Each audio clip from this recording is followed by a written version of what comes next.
Hi, everyone, and welcome to a new series brought to you by Writing Support called Writing Tips of the Week. In this series, we are going to have a bite-sized writing lesson and try to have some fun along the way. My name is Julie Stigmeyer, and I work with the GSEP at Pepperdine University. And let's go ahead and get started. So today's writing tip of the week is going to focus on the active versus passive voice. What does this mean? Well, voice refers to the way we construct a sentence, particularly how we conjugate a verb in a sentence. And in English, we have two options, either the active or the passive voice. Actually, when we conjugate verbs, we think about a lot of things: voice, person, gender, mood, aspect, and number. But today we're going to focus on voice. With active verbs, the subjects do the action, and passive verbs, the subjects receive the action. As Gunning and Callan mentioned, in active voice, the subject acts. In passive voice, the subject receives the action or is acted on. Let's look at some examples. So here's the first one. The dog bit the man. You can see here is the active voice. The dog is the doer or the subject of the sentence in the subject position, and the man is receiving the action of biting in the object position of the sentence. With the passive voice, we flip it around. So now the man, who was the object receiving the action, is the subject of the sentence. We also change the verb, and then often we put the actor or the doer in a prepositional phrase, as in this sentence. Here's another example. We conducted the survey, an active voice. And then you can see the passive voice. The survey was conducted, and in this way, we leave out the subject entirely.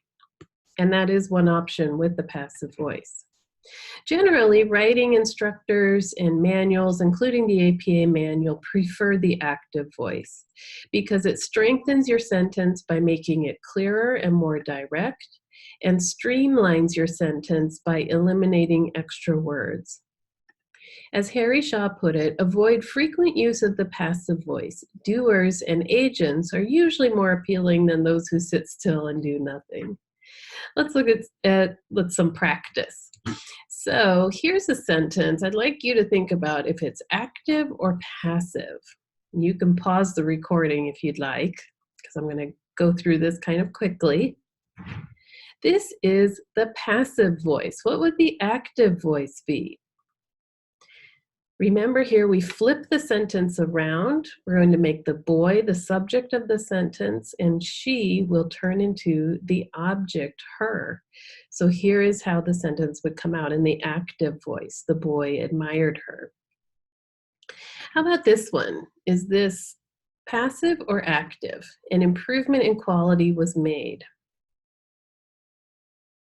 This is also passive voice, and we can flip it around again and make quality the subject of our sentence, and then just use a single verb, improved, and we can see here how much more streamlined this sentence is.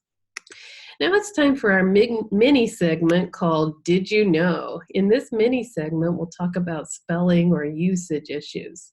So today, you can impress your friends and coworkers with the spelling of this term. Which one is correct? We might use this in a sentence like, the bad guys at the end of the story received their just desserts. But which way do you spell it? With one S or two?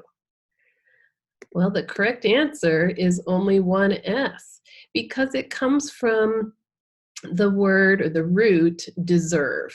And that makes sense. They got what they deserved. Well, that's all for today's writing tip of the week. Join me next week when we talk about using the passive voice. Is there ever a good time for it? Until next week, happy writing, and please get in touch if you need writing support.